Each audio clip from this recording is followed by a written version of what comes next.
avisando que quem entregou a lista, né, todos os que entregaram acertaram todas as questões, tá, dessa última lista número 8.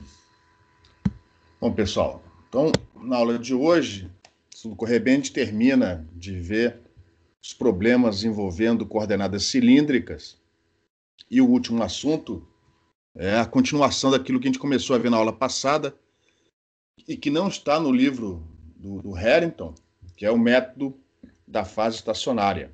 Então, é uma técnica bastante utilizada para avaliar sintoticamente integrais de espalhamento, de radiação, onde é comum, né, uma representação parecida com essa que vocês estão vendo aqui, onde você tem, né, na notação fasorial, um integrando complexo, que pode ser representado, por exemplo, pela sua amplitude e fase, onde essa fase está sempre envolvida com a multiplicação do parâmetro K, nossa constante de propagação, né, o ômega raiz de μ, que vai ser o 2π sobre lambda quando o meio não for dispersivo.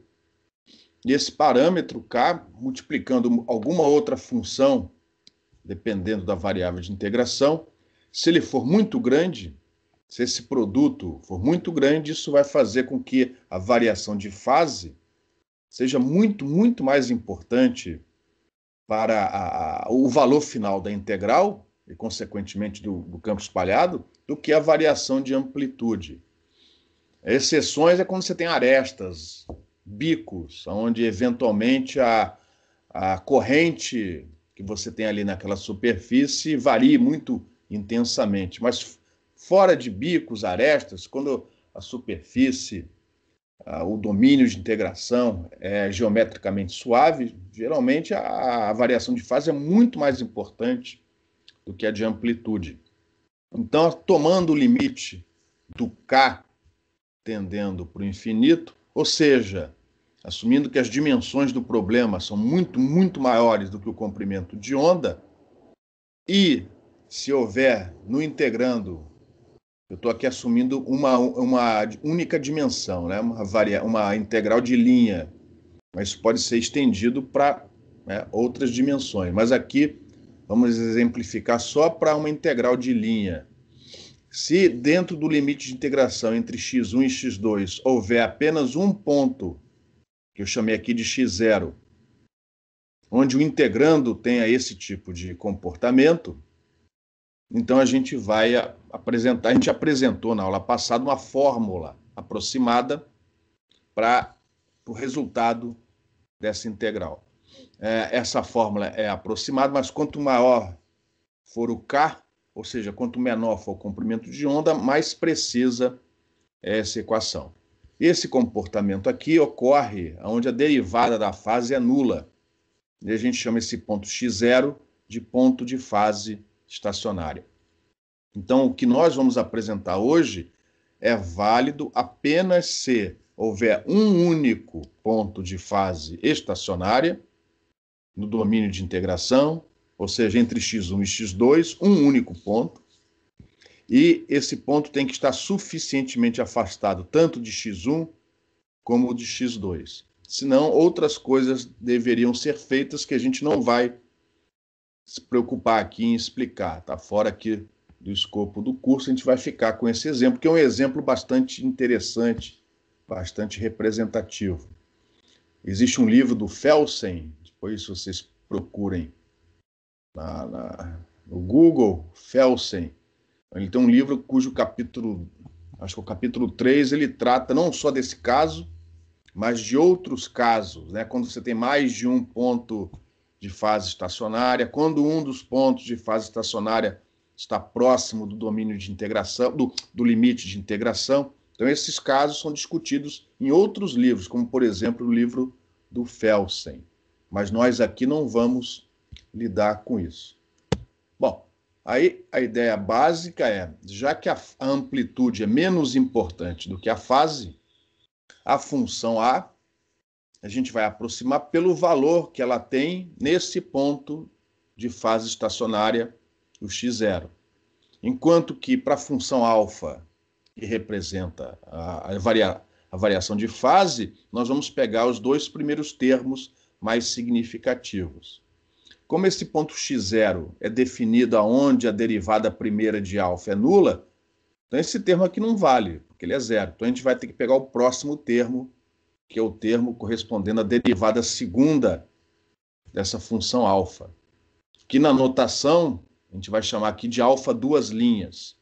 Então, alfa duas linhas é a derivada segunda dessa função alfa. E aí, assumindo que o ponto de fase estacionária é único e ele está suficientemente afastado dos limites de integração, a gente chega nesta fórmula, que é o resultado da integral nesse limite assintótico da frequência tendendo para o infinito, ou, se você preferir, das dimensões do problema, muito, muito maiores do que o comprimento de onda da frequência de operação daquele problema. Nesta fórmula, né, aqui é o E elevado a menos Jπ sobre 4, é igual a 1 menos J dividido por raiz de 2, lambda é o comprimento de onda, e essas funções aqui, ó, alfa duas linhas, é a derivada segunda da função alfa, A é a função que representa a variação de amplitude do integrando, e alfa, aqui representa a variação de fase, todas as três funções calculadas no ponto de fase estacionário. Então, isso daqui te dá um número, te dá um valor, não te dá uma função, é o resultado assintótico dessa integral. Por enquanto, alguma pergunta? E para exemplificar a aplicação dessa técnica, a gente escolheu um problema relativamente simples, mas bastante ilustrativo, que é o espalhamento de uma onda plana por um semiplano condutor elétrico perfeito. Esse problema foi resolvido na aula passada, quando a gente estudou o espalhamento de uma onda plana por uma cunha. Então, bastaria a gente pegar o resultado anterior, fazer o ângulo interno da cunha tender para zero, e nós teríamos a resposta em termos das funções cilíndricas, né? Um somatório de funções cilíndricas. Aqui a gente vai resolver de outra maneira. Aqui a gente vai resolver usando, né, o método da ótica física para aproximar as correntes do problema equivalente, e a integral resultante que fornece o campo espalhado, ao invés de a gente avaliar numericamente, a gente vai utilizar a técnica do método da fase estacionária para avaliar e ver, no final, interpretar o resultado que a gente vai obter. Então, mais uma vez, a gente vai escolher arbitrariamente, como antes, a onda plana incidente como tendo componente de campo elétrico apenas na direção Z. Aqui, ó, para cima é o eixo Y, para a direita é o eixo X, e apontando para fora do slide, você tem o eixo Z. Então, seu campo elétrico ele tem apenas componente na direção Z. A direção de propagação é dada por esse vetor KI. Esse vetor KI faz esse ângulo alfa-I, φi com eixo X. E o H, campo magnético incidente, se determina aplicando a relação de onda plana uniforme TM, de tal maneira que o E, produto vetorial H, dê na direção de propagação.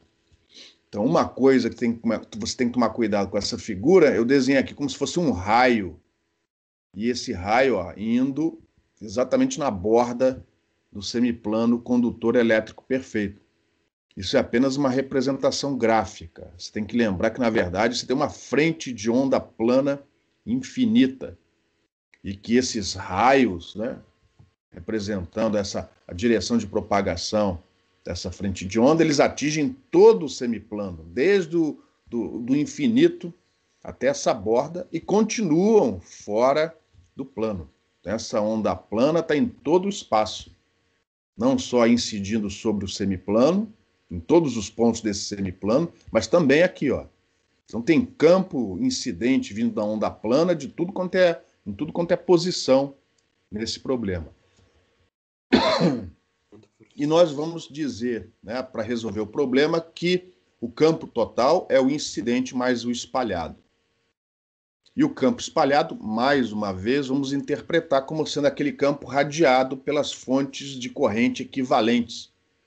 A gente vai aplicar o princípio da equivalência, tirar esse semiplano fora e no lugar colocar as correntes do problema equivalente. Só que essas correntes, a gente não vai dizer que elas são desconhecidas. A gente vai aproximadamente falar o seguinte: ó, essas correntes, elas são dadas pela aproximação da ótica física, já que esse semiplano é suave, é plano, semi-infinito, né? Infinito na direção do eixo X positivo, infinito em Z, entrando e saindo do slide, porém ele não está sobre todo o plano Y igual a zero, ele só está sobre metade desse plano. Para X negativo não há semiplano. Mas de qualquer maneira ele é suave, a gente vai dizer, olha, a aproximação da ótica física, ela é muito boa nessa situação. E é verdade, tá? A aproximação da ótica física, como vocês sabem, ela só vai falhar aqui na borda. Na borda ela falha, porque se você estiver aqui na borda, você não tem metal para o outro lado. Então aquela aproximação da ótica física ela é boa desde que você esteja suficientemente afastado dessa borda. Mas repara, essa borda vai ser um dos limites de integração. E você já teria que estar suficientemente afastado dela por causa da técnica, o método da fase estacionária que a gente vai usar para avaliar a integral. Então, o fato da gente usar a ótica física vai combinar com o método utilizado para avaliar a integral, que o resultado já não ia mesmo valer próximo da borda. Então, esse problema da ótica física não ser uma boa aproximação próximo da borda, neste nosso caso, não vai afetar as conclusões finais. E aí a gente colocou aqui a expressão desses vetores do campo incidente, e essas expressões vão ser importantes na hora de determinar a corrente da ótica física. Então nós temos aqui a direção de propagação, o módulo desse vetor é o K, o 2π sobre lambda. Para ver se isso aqui está correto, de acordo com a figura, é só você fazer para dois ângulos particulares. Então, observa, quando o φ é igual a zero, esse vetor K vai estar apontando na direção menos x. Aqui, ó, bateu. Quando o φ é igual a 90, esse vetor K vai estar apontando na direção menos y. Mais uma vez, bateu. Se você fizer para dois ângulos diferentes, geralmente os ângulos escolhidos são 0 e 90, né? Porque é mais fácil. Se funcionou para esses dois, é porque essa fórmula está correta. O campo elétrico, segundo o nosso problema, ele só tem componente na direção Z. Eu assumi aqui uma amplitude arbitrária, é zero, não faz diferença no final. E a propagação na direção dada pelo vetor K. E, finalmente, o campo magnético você tira diretamente dessa relação, já que foi dito que essa onda plana é uniforme, consequentemente, T é M. Então, ou com a ajuda da figura, ou com a ajuda dessa equação, você obtém a expressão para o campo magnético incidente. Até o momento, alguma pergunta, alguma dúvida? E aí, a gente vai aplicar o princípio da equivalência, a gente tira o condutor fora, coloca as correntes equivalentes tanto na face de cima como na face de baixo desse semiplano, porém, essas correntes vão ser aproximadas pela ótica física. Então, de acordo com a ótica física, na face de baixo, você vai estar na região de sombra, corrente nula. Então, as correntes que ficam são aquelas apenas na face superior do condutor, e vamos dizer que são aproximadamente iguais a 2 vezes a normal, a superfície, produto vetorial campo magnético incidente. onde, nesse caso, a normal à superfície vai ser a direção Y.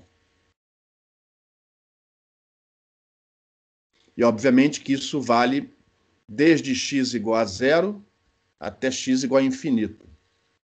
Para x negativo, a corrente é nula, porque não tem semiplano, não tem condutor nessa região aqui. Ó. Então, as correntes vão estar sobre esse, bidimensionalmente falando, né, as correntes vão estar sobre esse eixo x positivo. Mas, obviamente, que elas são infinitas, né? Elas vão estar sobre o semiplano inteiro, apontando na direção z. E o campo total vai ser a soma do espalhado com o incidente, onde a gente vai interpretar o campo espalhado no problema equivalente como sendo o campo radiado por essas fontes de corrente equivalentes. Se você fizer o produto vetorial y vetorial h, usando essa fórmula aqui, ó, repara, y vetorial y, aqui vai dar zero. Depois tem y vetorial x, vai dar na direção menos z. Com esse menos, mais z. E isso é calculado no plano y igual a zero. Então, quando você fizer esse produto escalar, você vai fazer o y igual a zero. Então, só vai ficar o termo em x, no argumento da exponencial. E com isso, você determina a sua corrente equivalente utilizando as aproximações da ótica física.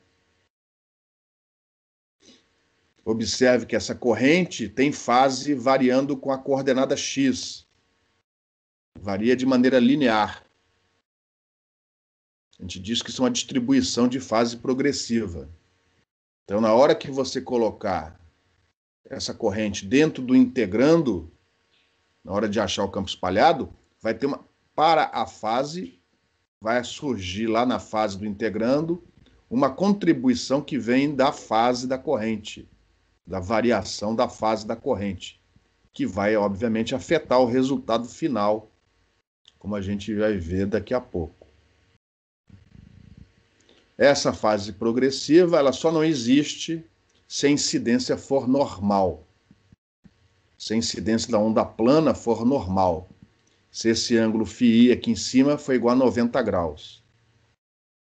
Se o φi for igual a 90 graus, cosseno vai dar zero e não vai haver essa variação de fase da corrente. Vai haver outra variação de fase, mas esta daqui não. E desta corrente, vamos então agora, na próxima transparência, montar a integral para obter o campo espalhado. No caso, a gente vai trabalhar só com campo elétrico. Vai ser suficiente para fazer as observações que queremos fazer. A gente vai trabalhar com a componente Z do campo elétrico incidente, aquela da onda plana, e com a componente Z do campo espalhado, que vai ser dada em função dessa distribuição de corrente na próxima transparência. Por enquanto, alguma dúvida, alguma pergunta?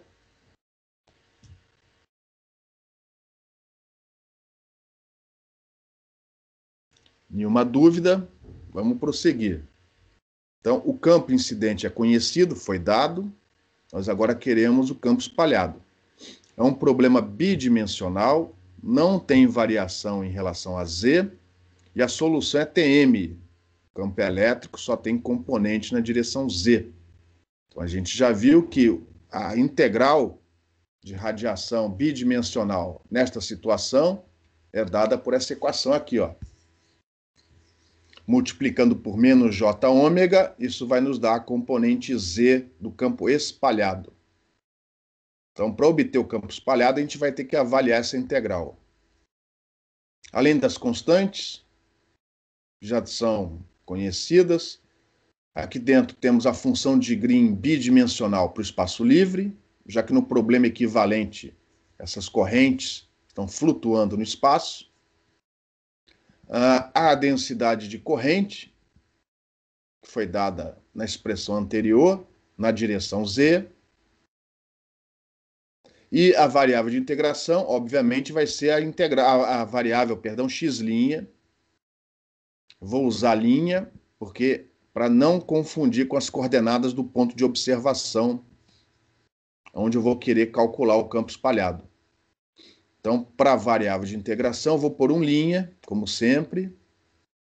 Consequentemente, a variável de integração eu vou chamar de x', e o x', no nosso caso, vai de 0 na borda do semiplano, onde antes havia o semiplano, né? Sobre o eixo z, até o infinito. Então, a integral vai de 0 a infinito. Essa integral, esse integrando, ele é complexo, tanto o JS é um fasor, como a função de Hankel são funções complexas, que no nosso caso a gente vai querer representar em amplitude e fase para a gente poder reconhecer quais são a amplitude e a fase do integrando. Onde você vai ter uma fase progressiva na corrente, como foi dito anteriormente, e também vai aparecer uma fase associada à função de Green bidimensional.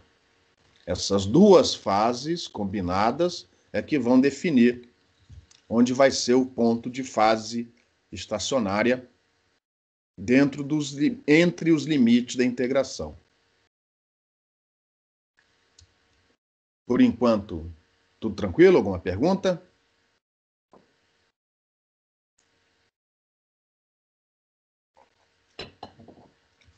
Então, nós, a partir desse momento, vamos começar a trabalhar com esse integrando de maneira a reescrevê-lo de forma a usar o método da fase estacionária para avaliar a integral. E ao fazermos isso, né, como foi explicado anteriormente, a gente vai assumir esse K tendendo para o infinito, né, a frequência indo para o infinito. Então, as aproximações que vamos fazer daqui a pouco é por causa dessa avaliação, dessa solução assintótica da integral, assumindo o K tendendo para infinito, que é filosoficamente diferente de assumir o observador indo para o infinito, que é o que a gente está acostumado, né? Trabalhar na região de radiação. Se fosse um problema tridimensional, a gente chamaria de região de campo distante, onde os vetores ρ e ρ' tendem a ficar paralelos um ao outro. Então, o que vamos fazer daqui para frente não é esse limite de região de radiação, e sim um limite onde as dimensões envolvidas, inclusive as dimensões associadas à posição, distância do observador, são muito, muito, muito maiores do que o comprimento de onda escondido aqui dentro desse K igual a 2π sobre lambda. Beleza? Então, cuidado, o que a gente está fazendo agora não é calcular campo na região de radiação, e sim utilizar uma técnica assintótica para avaliar essa integral. Então, o que a gente vai avaliar é essa integral que está aqui, inclusive a função de Hankel. A gente não vai usar aquela aproximação para a região de radiação da função de Hankel, embora ela vá aparecer daqui a pouco, mas por outros motivos, tá? Então, vamos começar a trabalhar em cima desse integrando. O módulo de ρ menos ρ', que está aqui, você já sabe, é a distância entre o ponto da fonte sobre o semiplano e o ponto de observação. Esse ponto da fonte, a coordenada y é 0, que ele está nesse plano y igual a 0. Então, ele só tem coordenada x'. Enquanto que o observador ele vai estar aqui fora do plano. Então, o observador vai ser localizado pelas suas coordenadas x e y. De tal maneira que quando você fizer, né, achar o módulo desse ρ menos ρ', vai dar raiz quadrada de y menos y' ao quadrado mais x menos x' ao quadrado. Mas como o y' é 0, porque a corrente está no plano y igual a 0, a expressão módulo de ρ menos ρ' em coordenadas cartesianas vai ser só isso daqui, ó. x e y são as coordenadas do observador, e x' a coordenada de integração, a coordenada da fonte. E para não ter que escrever essa raiz quadrada o tempo todo, eu vou chamar de R maiúsculo. Então, para não chamar nem de módulo de Rho menos Rho', nem de raiz quadrada, eu vou chamar de R maiúsculo. Mas R maiúsculo, daqui para frente, ó, é essa raiz quadrada, que vai entrar aqui dentro, ó, do argumento da função de Hankel. Além disso, temos a expressão da corrente da ótica física, que foi dada na transparência anterior. E com isso a gente monta o integrando, a integral que dá o campo elétrico espalhado desta maneira. Repara que, por enquanto, fora a aproximação da ótica física, não tem nenhuma outra aproximação aqui. Alguma pergunta?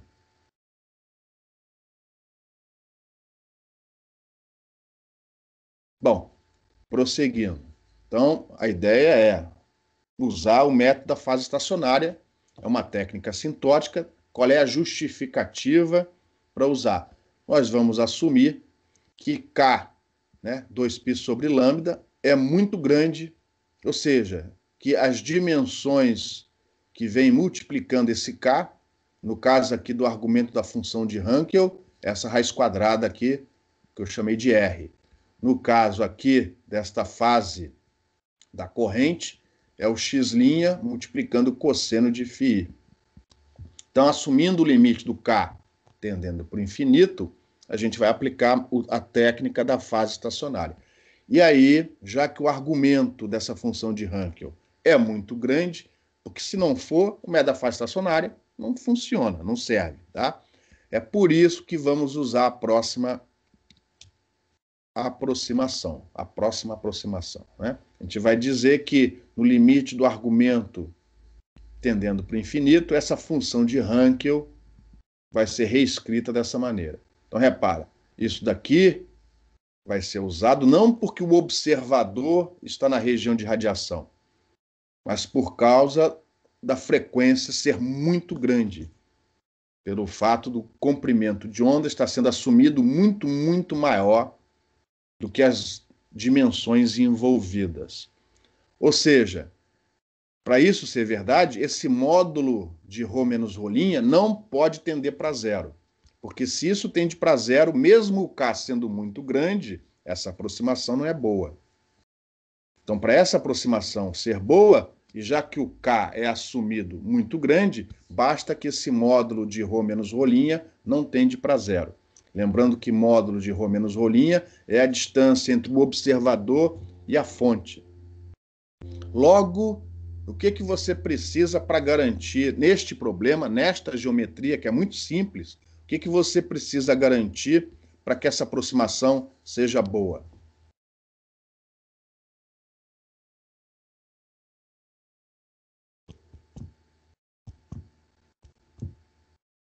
Ninguém quer tentar?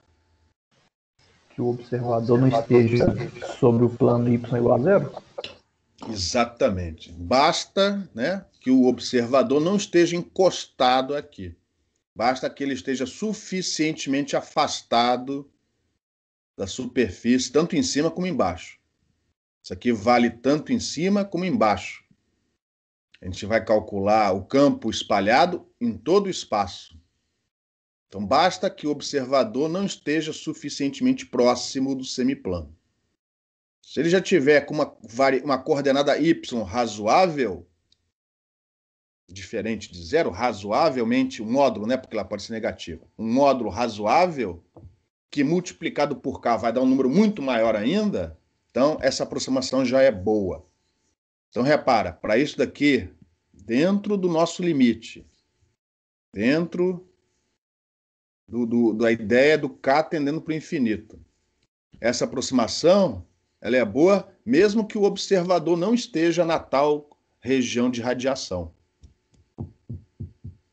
Basta ele estar suficientemente afastado do semiplano. Dito isso, ao representarmos a função de Hankel desta maneira, aqui, ó, temos a fase da função de Hankel devidamente separada do resto, que vai ser considerada amplitude. Então, quando a gente substituir isso daqui dentro do integrando, ó, esse 1 sobre raiz de R, ou 1 sobre raiz de K vezes R, vai ser a nossa função A. Lembrando que R varia com x'. E este termo daqui, ó, que vem da fase da função de Green, a correção de fase por causa da posição relativa entre fonte e observador, vai juntar com a fase da corrente, e essa combinação vai definir a nossa função alfa de x', cuja derivada igual a zero vai definir o ponto de fase estacionária que você tem aqui entre os limites de integração, se houver, né? A gente vai ter que depois analisar isso geometricamente. Então, eu passei essas constantes todas para fora, deixei disso daqui, eu só deixei 1 sobre raiz de KR, eu quis, enfim, manter o K multiplicando o R, não passei o raiz de K, não passei para fora, tá? Eu decidi manter aqui dentro. E aqui, ó, eu combinei as fases. Ou seja, R menos x' cosseno de φ é a minha função alfa. E esta daqui é a minha função A. Lembrando que R é essa raiz quadrada que aparece aqui em cima. Função de x'. Na próxima transparência, a gente começa a tirar as derivadas do alfa, né, entre outras coisas, para achar a derivada segunda, alfa, duas linhas, porque a gente precisa dela na fórmula do método da fase estacionária, e também precisamos da derivada primeira do alfa, porque zerando essa derivada, a gente determina o ponto de fase estacionária. Antes disso, alguma pergunta? Eu tenho, professor. Oi. Por que lá em cima você escreveu o campo espalhado em função de π? Não precisava, tá? Mas é só para dizer que isso aqui é uma solução TM, e no caso dela ser bidimensional, a relação entre a componente Z do campo elétrico e o potencial TM é menos J ômega vezes o potencial. E esse potencial a gente também já tinha visto antes, quando a gente estudou radiação em problemas bidimensionais, que é dado por uma raiz quadrada. Se não me engano, era Jμ dividido por 4 vezes isso daqui, ó. Então eu estou juntando as duas coisas. A resposta ao impulso bidimensional de linha infinita de corrente, TM, e a relação que nos dá, porque eu não quero o potencial, eu quero o campo. Então foi por isso. Mas se você já viu isso daqui antes, então não, na verdade esta informação aqui não vai, você não precisa, ela não vai ser usada nesse problema. Mas eu mantive só para lembrar de onde vêm essas coisas. Sim? Beleza. Tranquilo? Mais alguma pergunta? Então, vamos prosseguir. Agora mais ou menos, o problema está encaminhado, tá?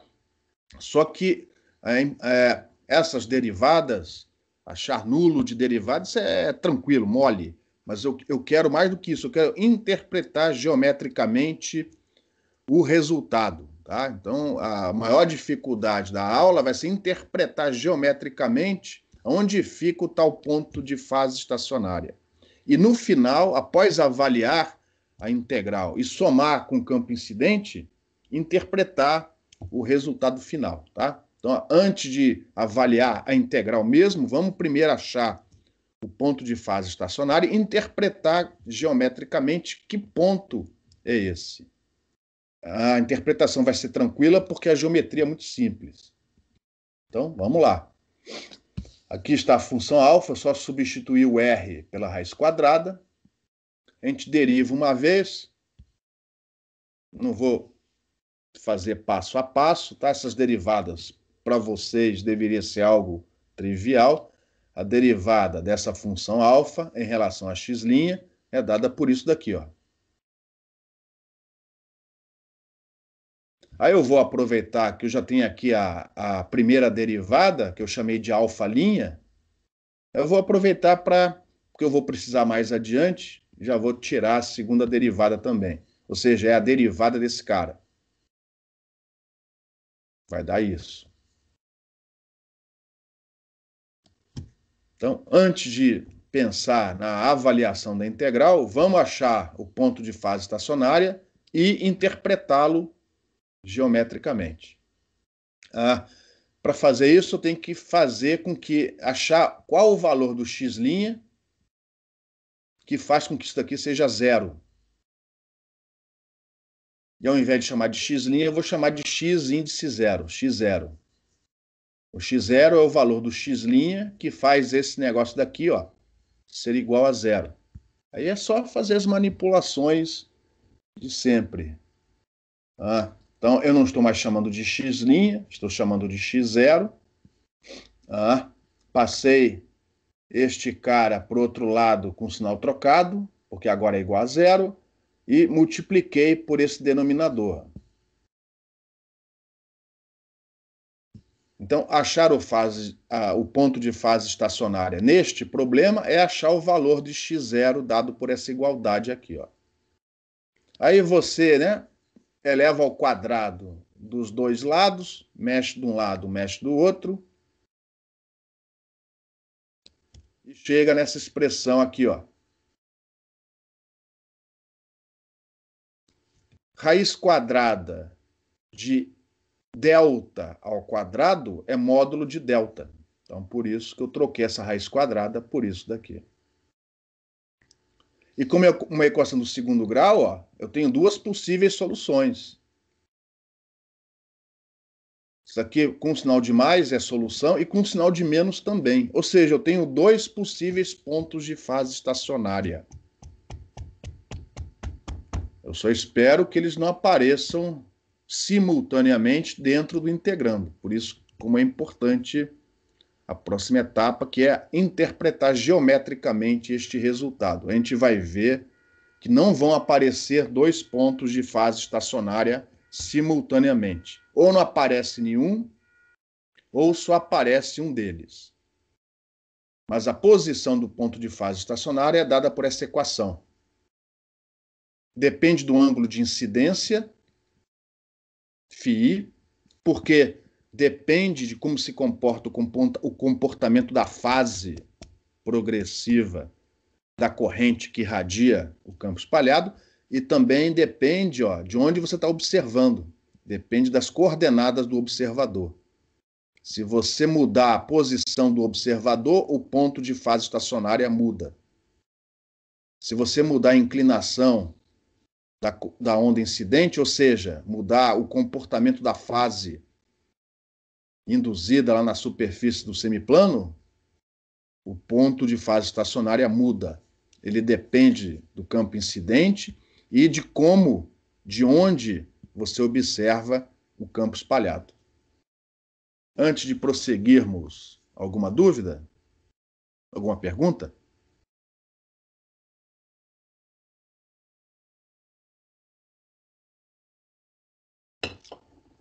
Ô, pessoal, lembra que raiz quadrada de x ao quadrado não é x. Só é x se o x for positivo. Então, raiz quadrada de x ao quadrado é módulo de x, tá? Não esquece isso aqui. Isso aqui não tem nada a ver com eletromagnetismo. Isso é matemática que geralmente a gente aprende na escola. Beleza? Então, ó, duas possíveis soluções. Temos que interpretar as duas antes de sair fazendo conta. Senão, inclusive, você pode fazer conta errada, na situação errada. Então, antes de avaliar a integral, antes de substituir, por exemplo, este cara x0 aqui dentro, para resolver a integral usando o método da fase estacionária, vamos primeiro interpretar geometricamente este resultado. Por causa da simetria do problema, a gente não vai estudar o caso da onda vindo por baixo. Não precisa. A onda vindo por baixo é o mesmo Esse caso, pô, é só você virar a figura de cabeça para baixo. Por preciosismo, sem necessidade, só por preciosismo, eu vou estudar dois problemas, mas no final o resultado é o mesmo, tá? Mas de qualquer maneira, eu vou estudar o problema quando o ângulo φ é menor que π sobre 2, ou seja, quando a onda plana vem nessa direção aqui, ó. E depois eu vou estudar o caso quando o ângulo φ é maior do que π sobre 2, ou seja, quando a onda plana vem nesta direção aqui, ó. No final dá o mesmo resultado, tá? Mas, enfim, vamos fazer aos pouquinhos. Ângulo φ maior que π não precisa, seria a onda vindo por baixo. É só você pegar os dois casos que a gente vai estudar agora e virar a figura de cabeça para baixo. Então a gente não ganha nada dizendo que o φ pode ir de 0 a 2π. Então a gente só vai estudar para esse domínio aqui. Então, primeiro, o caso onde o ângulo φ é menor que π sobre 2. Então a sua onda plana incidente está vindo desse jeito aqui, ó. E para ajudar na interpretação, vamos definir regiões, 3 regiões, onde vamos observar o campo espalhado. Lembra que o ponto de fase estacionária depende da posição em que a gente observa o resultado. Depende das coordenadas x e y do observador. Então a gente vai definir 3 regiões nesse espaço aqui, ó.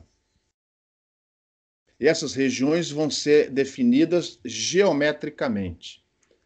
Se no limite em que essa frequência, esse parâmetro k tende para o infinito, esse semiplano vai funcionar como um espelho. Então vamos dizer o seguinte, olha, o campo é dado pela soma, o campo total, pela soma do campo incidente com o campo espalhado. Então a gente vai dizer o seguinte, ó, o campo espalhado vão ser raios refletidos por esse semiplano. Então você tem aqui um determinado raio incidente, ele vai bater nesse ponto e vai refletir. E você só tem raio refletido até este último raio aqui, ó. Tá vendo? Este último. Daqui para frente, todos os raios incidentes não vão ser refletidos pelo semiplano. Então você só tem raio refletido, campo refletido, dentro desta região. Fora da região, você já não tem mais campo refletido. Então a gente vai chamar isso daqui, ó, essa fronteira é chamada fronteira de reflexão. Daqui para cá tem campo refletido, segundo a ótica geométrica. Daqui para cá não tem campo refletido. Só o campo incidente. Mas acontece que aqui atrás, debaixo do semiplano, a gente espera o quê? Segundo a ótica geométrica, a gente espera uma região de sombra. Ou seja, não tem campo nenhum, nem refletido, nem incidente. O último raio que consegue passar sem ser bloqueado pelo semiplano é este daqui, ó, que define esta outra fronteira, é uma outra fronteira. A gente vai chamar isso de fronteira de sombra. De tal maneira que todo o campo para esta região, segundo a ótica geométrica, ele vai ser um campo nulo, porque o campo incidente é bloqueado, não tem raio refletido, então esse daqui é a região onde não tem campo nenhum, que a gente chama de região de sombra, segundo a ótica geométrica. Você sabe que isso não é verdade. Você sabe que a difração que ocorre aqui na borda vai fazer com que tenha campo aqui. Mas essas são as contribuições que vêm dos limites de integração, que a gente não vai levar em consideração neste exercício. Aqui é só o método da fase estacionária. A gente não vai levar em consideração efeitos difrativos. Então, nesta região, segundo a ótica geométrica, no limite do K tendendo para infinito, o campo total é nulo. Em outras palavras, o campo espalhado cancela o incidente. Nessa região, só tem campo incidente.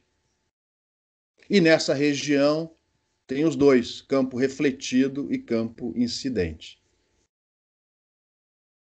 A gente vai mostrar que quando o observador estiver nesta região, que é a região de reflexão, o ponto de fase estacionária é dada por esta relação aqui.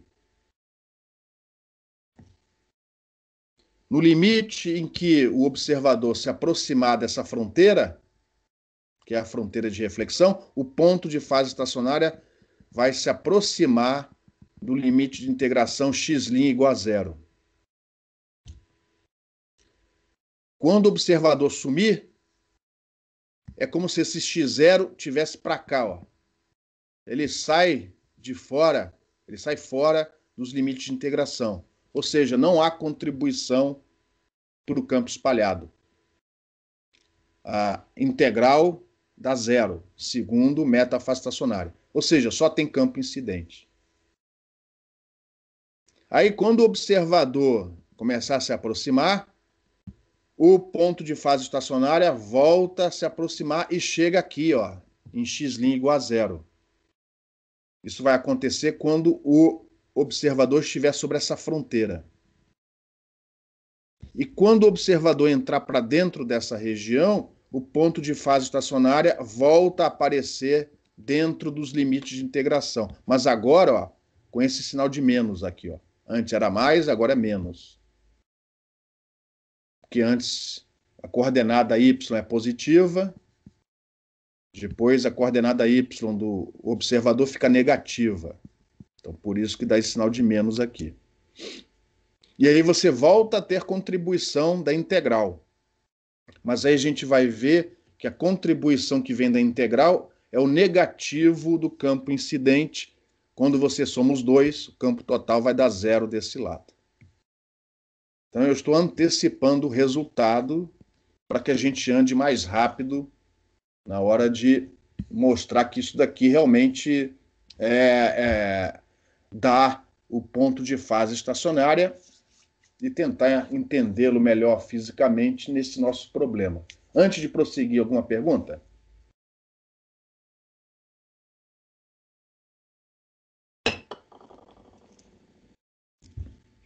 Não? Então, o que a gente vai fazer é tentar enxergar que esta equação define o tal ponto de fase estacionária e interpretá-lo fisicamente dentro desse limite da ótica geométrica.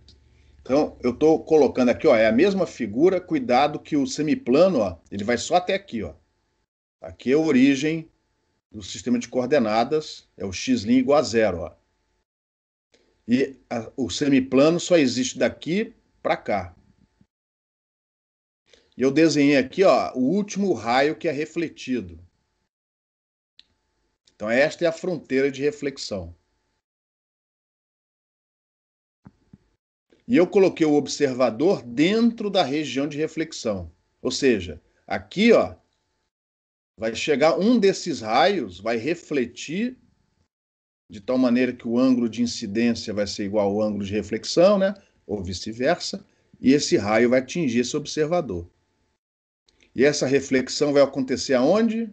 Adivinha? No ponto de fase estacionária. Então, se você olhar para essa figura, eu tentei colocar aqui um triângulo retângulo para tentar provar que a coordenada desse ponto é exatamente isso, ó. Então, vou ver se eu consegui. O triângulo retângulo em questão é esse daqui, ó. Onde o vermelho, esse ponto vermelho, esse vértice vermelho, é o tal ponto de fase estacionária. Então, este cateto aqui, ó, é a própria coordenada y do observador, que aqui é positiva. Então, não preciso colocar aqui módulo de y. Enquanto que este cateto, ó, lembrando que este ângulo aqui é o φi, que é o ângulo de incidência, ó, este cateto vai ser y dividido por tangente de φi, usando as relações do triângulo retângulo. E este ponto tem coordenada x, porque é a coordenada do observador. Logo, x mais isto daqui te dá x0. Ali. Ou seja, o ponto de fase estacionária, no limite da ótica geométrica, é o ponto onde o campo reflete e atinge o observador. Ou seja, na verdade, o campo espalhado depende de toda a corrente, de toda a corrente, de toda a superfície. Mas no limite da frequência tendendo para o infinito, a região que contribui, ela vai cada vez mais ficando em torno deste ponto. Até que no limite toda a contribuição da integral vem de um único ponto. E esse ponto de fase estacionária, nessa teoria geométrica, também é chamado de ponto especular. É o ponto onde ocorre a reflexão.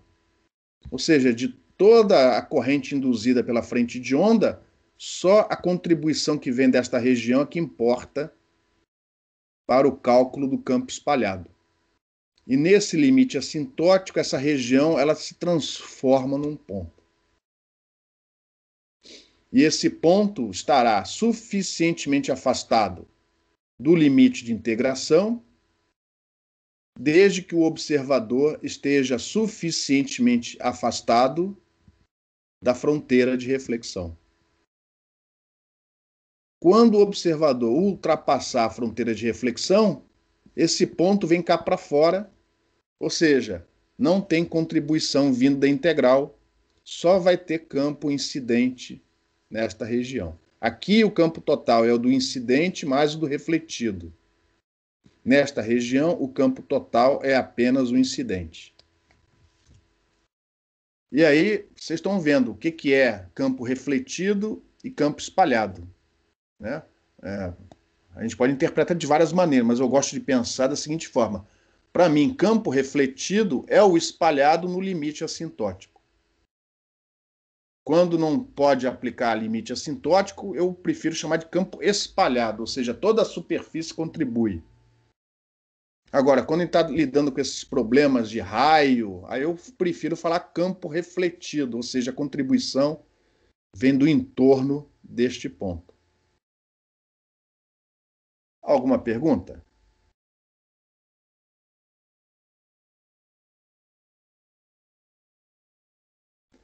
O que vocês estão vendo na aula de hoje? Uma maneira diferente de chegarmos na teoria da ótica geométrica. Reflexão, bloqueio, a partir da integral de espalhamento. Como a geometria é simples, a interpretação, as figuras são simples, né? Se a gente colocasse aqui uma superfície curva, aí já ia dificultar a parametrização desses pontos. Mas a teoria vale mesmo se a superfície for curva. Professor, Oi. para esse limite de ômega tendendo a infinito, eu consigo calcular as amplitudes do campo refletido usando aquela técnica que o senhor passou de reflexão de onda? Isso. Mas e como é que eu calcularia os zetas, né? Calcularia o quê? Os zetas 1 do meio 1, meio 2, no caso. Etas? Sim. Não entendi. Como assim etas? No terceiro conjunto de slide, o senhor passou como que a gente calculava ângulo transmitido, refletido. Calma. Lá era o problema da incidência de uma onda plana na interface entre dois meios dielétricos. Aqui é a incidência de uma onda plana num semiplano condutor elétrico perfeito. Os problemas estão relacionados, mas diferentes. Não é o mesmo problema. Aqui não tem interface entre dois meios diferentes. Aqui é um semiplano. Nós poderíamos até resolver aquele problema usando a gente pode resolver aquele problema usando o princípio da equivalência. Aí você vai ter correntes, só que aí você vai ter correntes elétricas e magnéticas. E você pode resolver a integral resultante usando a técnica da fase estacionária. Vai dar exatamente aquela teoria, mas não. O problema é um pouco mais envolvente e não é esse o problema que a gente está resolvendo agora. Beleza? Mas dá para chegar naqueles coeficientes de reflexão pegando o problema da incidência oblíqua na interface entre dois meios distintos, usando o princípio da equivalência. Aí vai ter que ter a equivalência para o meio de cima, vai ter que ter equivalência para o meio de baixo. O de cima você vai achar o campo refletido, no de baixo você vai achar o campo transmitido. Tá? Mas não é esse o problema que a gente está resolvendo aqui. Tranquilo? Beleza. Mais alguma pergunta? Então, não tendo pergunta, vamos prosseguir. Então, dentro dessa região, tem campo espalhado, e ele vai vir da avaliação assintótica daquela integral, porque o x0 está aqui dentro dos limites de integração, entre os limites de integração. Na medida em que o observador se aproxima desta fronteira, o ponto de fase estacionária se aproxima do x igual a zero. A aproximação já começa a ficar ruim. Quando o observador passa para fora, para a região onde só tem campo incidente, é porque o x0 saiu dos limites de integração. Ou seja, a integral, segundo o nosso método, dá zero. E você só tem campo incidente. Mas lá embaixo ele vai passar por outra fronteira, né? Que é a nossa fronteira de sombra, que é a próxima figura. Então agora, ó, continua, o semiplano está aqui, ó. Aqui está o semiplano, aqui está a origem. Aqui está o último raio. E nesse caso eu estou desenhando aqui a fronteira de sombra. Ou seja, o cara saiu daqui e está vindo aqui para baixo e cortou a fronteira de sombra. O observador está aqui, ó, dentro daquilo que a gente classificou antes como a região de sombra. Então aqui está a coordenada y do observador e aqui a coordenada x. Mas lembra que agora a coordenada y é negativa. Por isso que vai aparecer sinal de menos aqui, ó. Ela é negativa. Então, novamente, ó, a gente desenha um triângulo semelhante, parecido com o de cima. Ó, este é o triângulo. Onde este cateto, ele vale módulo de y. Mas como y é negativo, módulo de y é menos y. Então, este cateto daqui, ó, é menos y dividido por tangente de φ. Ora, a coordenada desse ponto vermelho é a coordenada de x mais menos y dividido por tangente de φ. Ou seja, repara, aqui em cima, o ponto de fase estacionária é dada por esta solução, enquanto que aqui embaixo é aquela outra de sinal trocado. Quando o observador cortar essa fronteira e entrar dentro dessa região, voltará a aparecer contribuição da integral de espalhamento. E a gente vai ver que essa contribuição cancela do campo incidente, de maneira que o campo total é nulo. Então, quando o observador estiver aqui fora, não tem ponto de fase estacionária dentro do seu integrando. Quando ele começar a se aproximar da fronteira, esse ponto de fase estacionária começa a se aproximar aqui do x igual a zero, do x' igual a zero. Quando ele cortar a fronteira, o x0 passa aqui para dentro. Mas enquanto ele ainda estiver muito próximo aqui da borda, a aproximação dada pelo método da fase estacionária não é muito boa. É só quando o observador se afasta, né, suficientemente da fronteira de sombra que você passa a ter um resultado melhor do método da fase estacionária. Antes de prosseguir, alguma pergunta? Então, se não me engano, na próxima transparência eu faço um resumo do que a gente... Não faço coisa nenhuma. Eu vou para o outro caso. Para o outro caso, que na verdade é o mesmo, tá? Não precisava fazer esse caso, mas alguém poderia questionar. O caso agora, ó, é quando o ângulo φi, o ângulo de incidência, ó, este ângulo daqui, ele está entre π sobre 2 e π. Ou seja, agora a onda plana está vindo dessa direção. Mas observa que é a mesma coisa, porque olha só, os raios que vêm, lembra que a onda incidente não é um raio, é um conjunto de raios, né? perpendiculares à frente de onda. Você tem infinitos raios. Alguns desses raios vão passar direto pelo semiplano e outros vão ser interceptados e, consequentemente, refletidos pelo semiplano. Então, repara que nesta situação, esta é a fronteira de reflexão e esta é a fronteira de sombra. Ou seja, aqui dentro, você vai ter campo, segundo a ótica geométrica, você vai ter o campo incidente mais o campo refletido, espalhado pelo semiplano.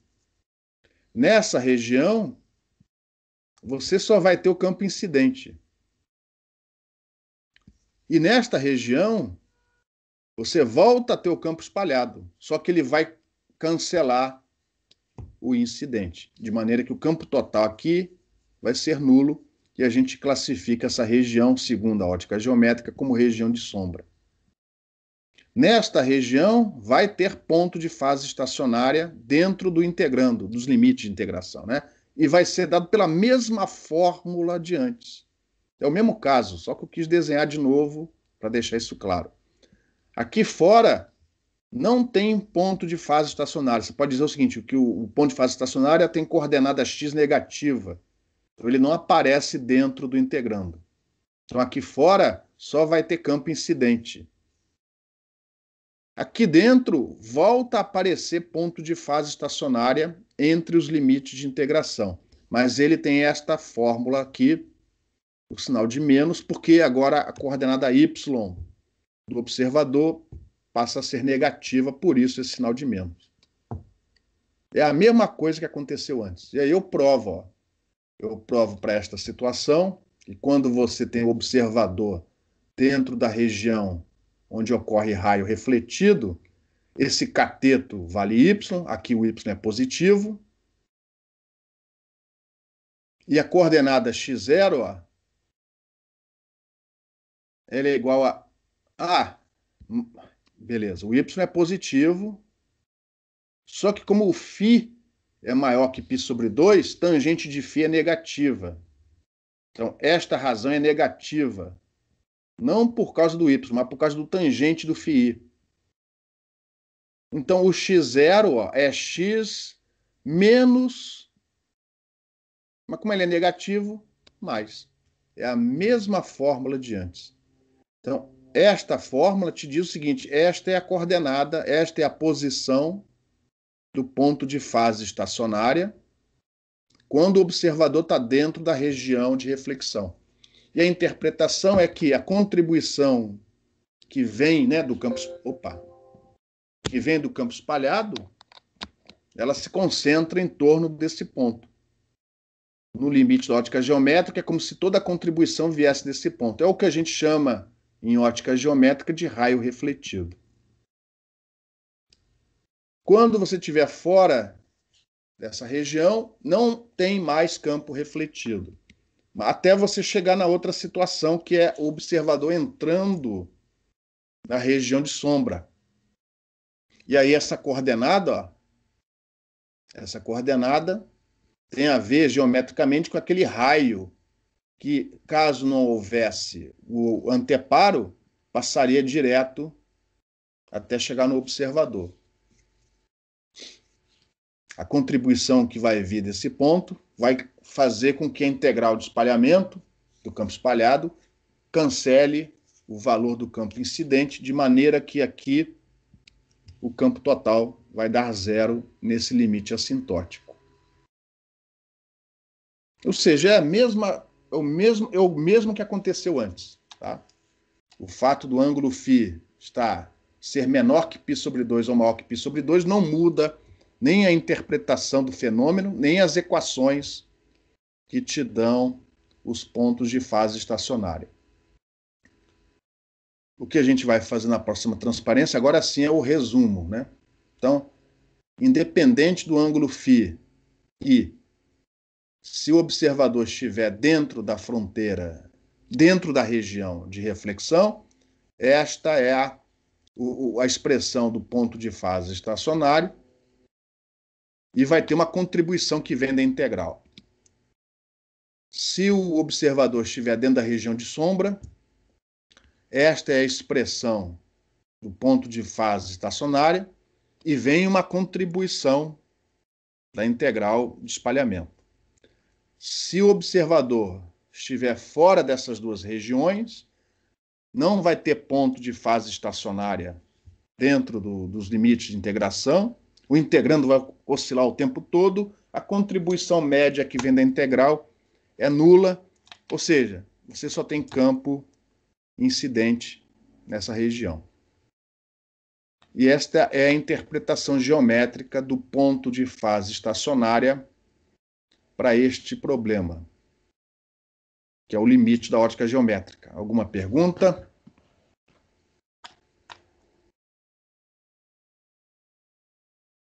Deu para entender, pessoal? O que vai faltar nesse estudo, que não é que está fora do escopo do curso, é a contribuição que vem exatamente do limite de integração. Vocês veem isso na matéria do Cássio. Outra coisa que a gente não vai fazer aqui é corrigir essa corrente na borda, já que a aproximação da ótica física, ela não te traz bons resultados quando você está próximo aqui da borda. Mas como o ponto de fase estacionária não pode estar próximo da borda, para aquilo que eu quero demonstrar aqui para vocês, esse exemplo para mim é o suficiente. Obter mais precisão dessa técnica, seja pela correção da ótica física, seja pela inclusão dos efeitos que vêm dessa borda, isso está fora do escopo deste curso. O professor Cássio tem uma matéria de técnicas assintóticas onde ele lida com problemas desse tipo. Abrindo um parênteses antes de mudar de transparência. Alguém fez, eu não me lembro se ele está dando essa matéria esse semestre ou deu semestre passado, né? Mas alguém já viu algo parecido disso com o professor Cássio? Quem já fez ou quem está fazendo a matéria dele? Ele aborda esse assunto? Aí ele aborda sim. Só que ele considera a difração também, né? Lógico, ele vai provavelmente pegar aquela série anterior e, de uma maneira bem mais robusta, do ponto de vista matemático, ele vai ter um resultado bem melhor. Mas aqui eu só queria mostrar mesmo era o método e a interpretação da ótica geométrica. Isso daqui é uma maneira de você entender.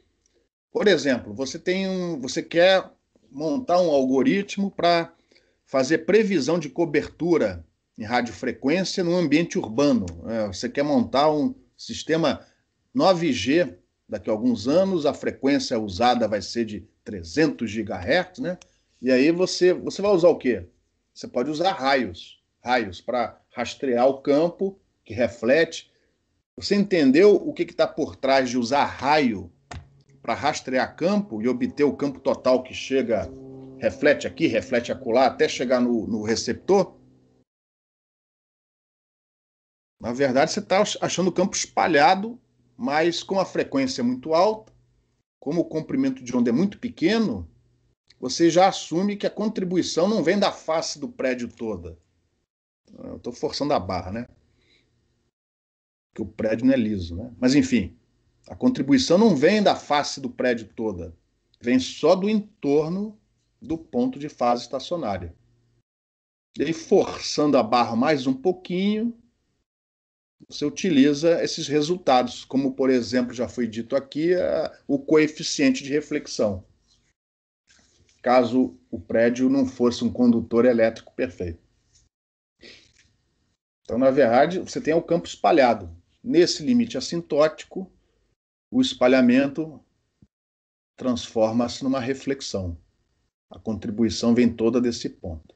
Bom, agora eu vou prosseguir para fechar a aula, fechar esse assunto, que agora sim a gente vai resolver. A gente vai colocar essas fórmulas dentro daquelas fórmulas, essas expressões, perdão, dentro das fórmulas no método de fase estacionária para achar o campo espalhado. Então, retomando o nosso cálculo, este aqui é o campo espalhado, componente Z do campo elétrico espalhado.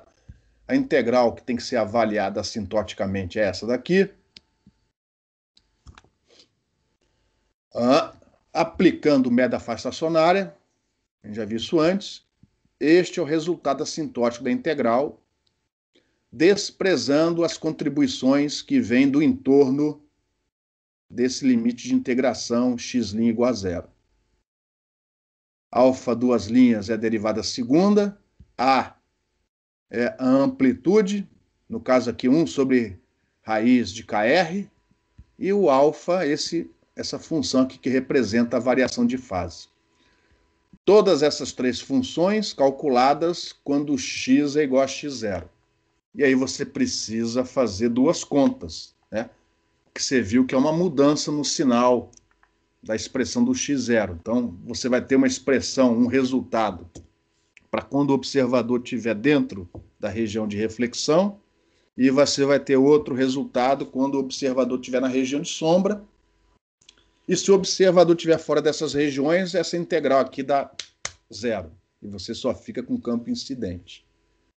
Então, para as expressões, mais e menos aqui, anteriores, eu não vou fazer passo a passo, tá, pessoal? Isso aqui você substitui, utiliza provavelmente uma ou outra identidade trigonométrica simples, seno ao quadrado mais cosseno ao quadrado é igual a 1. Lembra que a função A é 1 sobre raiz de K vezes R. R é aquela raiz quadrada que a gente tinha mostrado antes. Então, é uma raiz quadrada dentro de outra raiz quadrada. Por isso que é 1/4 aqui, ó. E você vai substituir isto aqui dentro.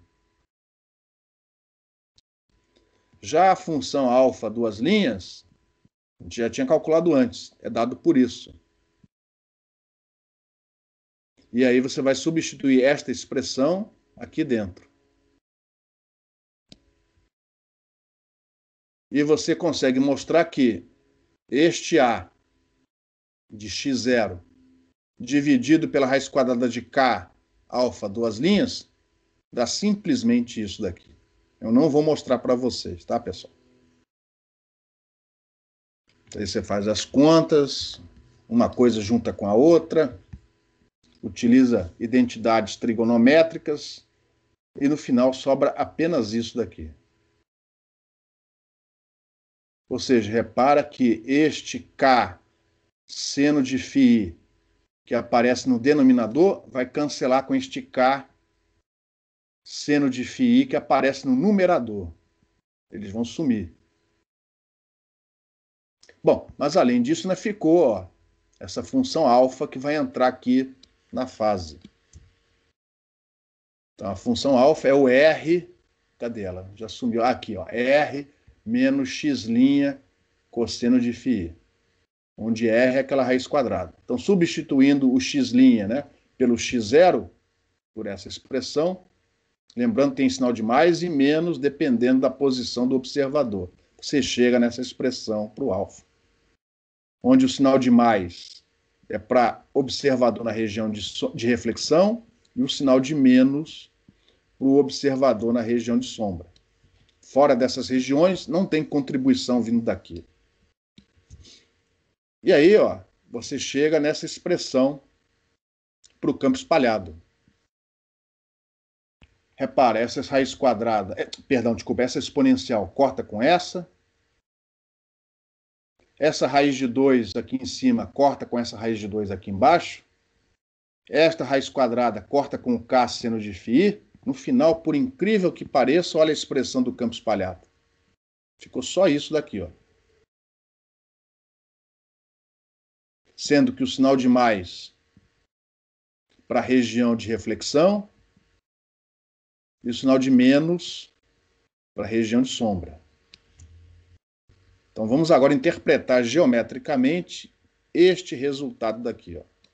Em particular, esta direção associada ao argumento dessa exponencial complexa.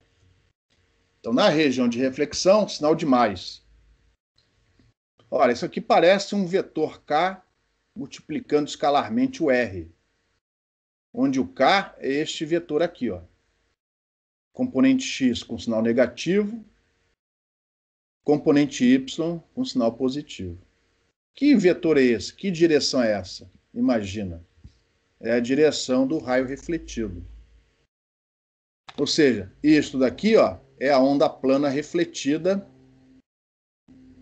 E agora, Elvésio, entra aquilo que você falou, mas para o problema quem está resolvendo, cujo coeficiente de reflexão é -1. Quando o condutor é elétrico perfeito, o coeficiente de reflexão é -1. Ou seja, nessa região, você está usando assim, campo incidente é o da onda plana incidente, e o campo refletido é o campo refletido no dito ponto especular, no ponto de reflexão. Na nossa interpretação, o ponto de fase estacionário. Na região fora não tem, a não ser que você volte para a região de sombra. Na região de sombra, o sinal é menos. Aí você vai ver que este, com o sinal de menos aqui, ó, é o campo o campo incidente, só que com o sinal trocado. E quando você somar os dois, na região de sombra, o campo total é nulo.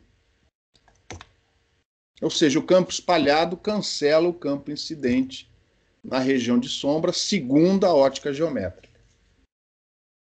Na prática, não vai ser isso que vai acontecer, né? E vocês têm que lembrar que esses resultados assintóticos são razoáveis desde que o observador esteja suficientemente afastado das fronteiras, tanto da fronteira de reflexão como da fronteira de sombra. E você precisaria incluir também a contribuição que vem da difração, totalmente fora do escopo do nosso curso. E com isso a gente conclui a solução de problemas em coordenadas cilíndricas. Alguma pergunta, pessoal? Eu acho essa aula em particular legal pra caramba, por causa da interpretação final. Não sei se eu consegui transmitir essa euforia para vocês, né? Ainda mais à distância. Pessoal, alguma pergunta?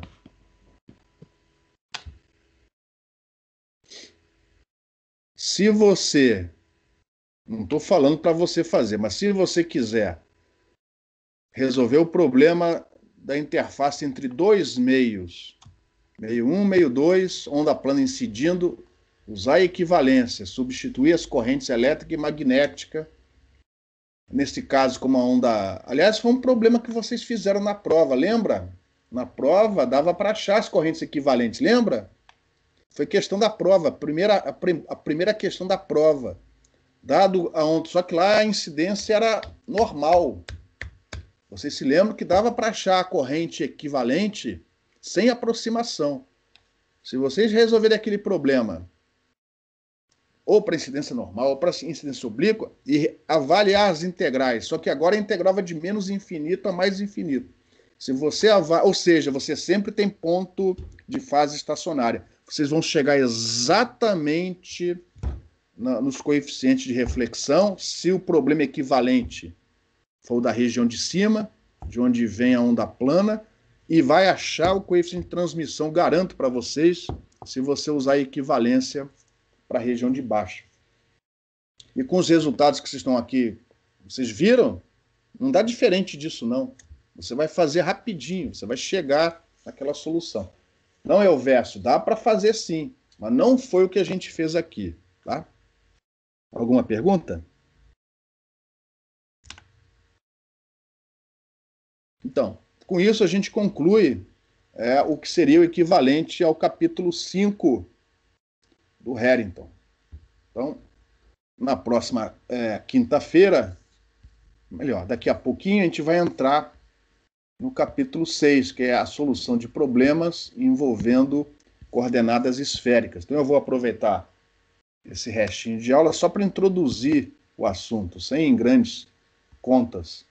Então a gente já vai agora para o 6º conjunto de transparências. Só um momentinho. Então agora nós vamos resolver as construções de soluções, aplicando a técnica de separação de variáveis, mas agora para outros tipos de superfícies. Agora as coordenadas, as nossas variáveis são as esféricas. E aí, nas coordenadas esféricas, temos uma dimensão, que a gente vai representar pela letra R, é a distância da origem até o observador, por exemplo. E 2 ângulos, o que dificulta um pouco em relação ao que a gente viu antes. Um desses ângulos continua sendo o mesmo ângulo φ cilíndrico, igualzinho. E a solução, inclusive, é a mesma. Vão aparecer aquelas exponenciais complexas, E elevada a menos j ni ou n φ, se for periódico em φ, ou combinações de seno e cosseno, dependendo das condições de contorno, dependendo se aparecer semiplano, cunha no problema. Então, para a coordenada φ, a superfície onde ela é constante continuam sendo aqueles semiplanos que você já tinha nas coordenadas cilíndricas. Então, podem aparecer cunhas no problema. Em relação a R, qual é o lugar geométrico onde R é constante? Aqui vai ser uma esfera. Não confundir R com ρ. O ρ era um cilindro, aqui é uma esfera. Então, se houver esferas concêntricas, com centro na origem, no seu problema, em princípio, você vai poder aplicar separação de variáveis. E, finalmente, mais um ângulo, que é o ângulo θ em relação ao eixo Z. Ó. E a superfície onde θ é constante é um cone, cujo vértice está na origem.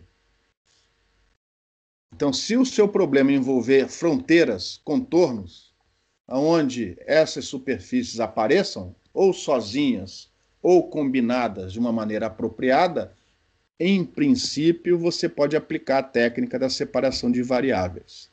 Tá? E é o que a gente vai fazer. Só que antes de resolver na próxima aula, a gente não vai falar sobre isso hoje, antes de resolver na próxima aula a equação de onda homogênea, usando separação de variáveis, a gente vai ter que fazer uma observação. Por exemplo, quando a gente constrói uma solução TM em relação a Z, como é que isso é feito segundo o que a gente aprendeu no livro do Harrington? Como é que a gente constrói uma solução TM em relação a Z? Alguém pode ajudar? Colocando fontes elétricas na direção Z. Não, sim, beleza. Mas eu estou falando matematicamente, das equações de Maxwell. Assumindo que a variação no eixo Z é zero? Isso é problema bidimensional. Vamos lembrar que antes dos problemas bidimensionais, a gente resolveu problemas onde havia variação em Z. Por exemplo, a gente resolveu o problema dos modos dentro de um guia circular. Os problemas bidimensionais foram casos particulares, beleza? Que foi onde a gente concentrou nas várias últimas aulas. Mas é um caso particular. Você pode ter variação em Z, modo propagando dentro de um guia. Cavidade cilíndrica. Onda plana incidindo num cilindro com incidência oblíqua. Todos esses problemas possuem variação em Z. Então, não é essa a resposta. Como é que você constrói uma solução TM usando as ferramentas que o Harrington nos forneceu? Assumindo que o potencial vetor magnético só tem componente Z. Isso. Beleza? Então, a gente fez o seguinte, ó. O potencial vetor magnético só tem componente Z e o potencial vetor elétrico é nulo. Aonde a componente Z desse potencial vetor, o que ela tem que satisfazer?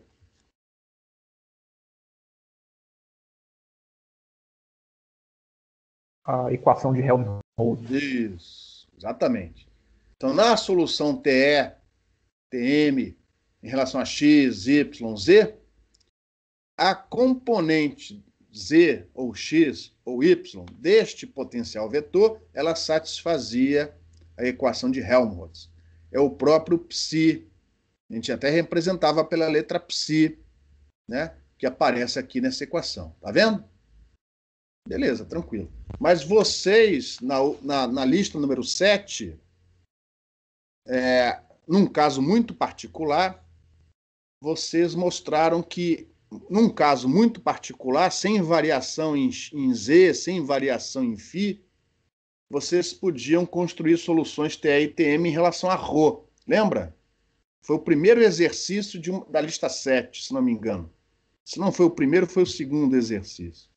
Você poderia, embora a gente não tenha entrado nessa seara, porque é um caso muito particular, não nos interessa, a gente poderia, dependendo da situação, construir soluções TE e TM em relação a ρ. Só que o que vocês viram naquele exercício? A componente ρ do potencial vetor, ela satisfazia a equação de onda de Helmholtz?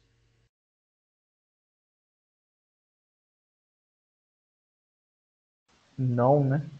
Não. Era ela dividida por ρ que satisfazia. Tá? Então aqui vai acontecer algo parecido, pelos mesmos motivos. E os motivos são os de sempre. O sistema de coordenadas, como é baseado em ângulos, você já não tem mais direções constantes, como era no sistema cartesiano. Repara, vou voltar para aquela figura anterior. Repara que as orientações do vetor R unitário, do vetor θ unitário e do vetor φ unitário, que juntos, num certo ponto, formam uma base ortogonal, todos eles variam com a direção. E pior, variam com θ e φ. Então, esta variação, quando você vai definir lá o gradiente, o rotacional, etc., faz com que esses vetores eles não possam passar para fora das derivadas. De uma maneira geral, uma ou outra vai... Né? Mas, por exemplo, todos eles dependem de θ e φ. Ó. Todos eles dependem de θ e φ. Eles não dependem de R. Então, as derivadas deles em relação à coordenada R é zero. Mas todos eles variam com θ e φ. Todos. Tá? O que é isso daqui? Que erro horroroso. Olha só. Por que é Z chapéu aqui? Tá errado isso, né? Isso aqui tinha que ser φ chapéu. Ó, um erro. Tem um erro aqui, ó. Eu coloquei Z unitário aqui, tinha que ser φ unitário. Tem um erro aqui, tá? Vou ter que refazer isso. Então, todos eles dependem de θ e φ, exceto o φ unitário, que só depende de φ. Então, esta variação da direção com a posição do observador faz com que esses vetores não possam ser passados para fora das derivadas impunemente. E isso faz com que as equações fiquem um pouco mais complicadas. E sem me delongar muito, a gente vai mostrar que isso acaba fazendo com que, como agora, nessas coordenadas esféricas, nós só temos uma dimensão de distância, que é o R, nós não vamos construir soluções TE e TM em relação a θ, nós não vamos construir soluções TE e TM em relação a φ, pelos mesmos motivos que não fizemos antes. Aqui, as soluções vão ser TE e TM em relação a R. TE e TM em relação a R. E pelo fato da direção R não ser mais constante, como a direção Z é constante, não havia problema nenhum. Mas a direção R não é constante. E por causa disso a gente vai mostrar que a componente, seja do potencial vetor elétrico, como está aqui, seja do potencial vetor magnético, repara, não estou mais usando a letra psi. Eu não estou usando o símbolo psi. Porque para manter a notação, como o Harrington faz, para nós, psi é a solução da equação de Helmholtz. Então, quando eu escrevo desse jeito, eu estou dizendo para vocês, essa função f não é mais a solução da equação de Helmholtz. Beleza? Mas não precisa ficar triste. Ela não é, mas está relacionada, e a relação não é complicada. Ainda bem, senão a gente não estava dando esse capítulo nesse curso, tá? Então a gente vai mostrar, manipulando as equações de Maxwell mais adiante, que, na verdade, é ela dividida por R que é a solução da equação de Helmholtz. Então, a componente R do potencial vetor não vai ser mais psi, solução da equação de Helmholtz, mas vai ser psi multiplicado por r.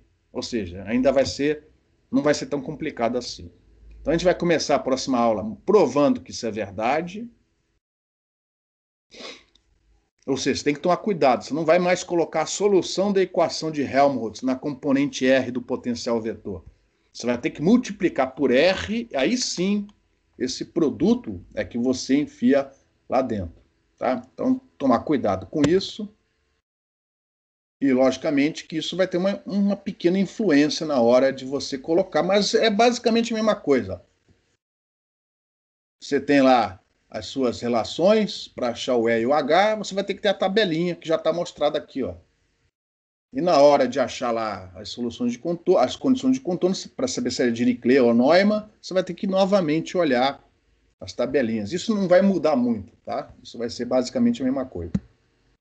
Aí depois que a gente ressaltar essas observações, aí sim a gente vai, então, resolver a equação de Helmholtz usando separação de variáveis em coordenadas esféricas. E aí, a partir daí, resolver uma série de problemas. Antes disso, falar um pouco das soluções especiais, das equações, das funções especiais que vão surgir dessa substituição, dessa separação de variáveis. Aí sim, resolver alguns problemas, cavidade esférica, espalhamento de onda plana por esfera, anéis de corrente na presença de cones, e por aí vai. Os problemas que a gente vai resolver em coordenadas esféricas vão ser em menor quantidade do que aqueles que a gente viu em coordenadas cilíndricas. A gente gastou mais tempo em coordenadas cilíndricas do que a gente vai gastar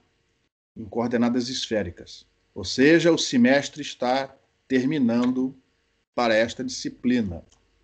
Então, aqueles que ainda estão atrasados ou não começaram o trabalho computacional, comecem imediatamente. Já tem gente que praticamente terminou as 3 etapas. Pelos resultados que estão me mandando, pelas perguntas, já estou vendo, tem gente aí que praticamente já fechou o trabalho. Então, quem ainda está atrasado, trata de dar um gás, porque o semestre está terminando. O semestre termina mês que vem, para nós, né, para essa disciplina.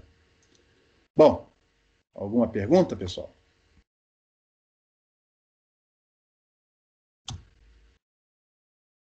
Eu tenho da lista de exercícios. Tudo bem, pode ser que seja dúvida de outras pessoas. Só um momentinho, deixa eu só parar de gravar, né? Quem quiser se despedir, fique à vontade, eu só vou parar de gravar.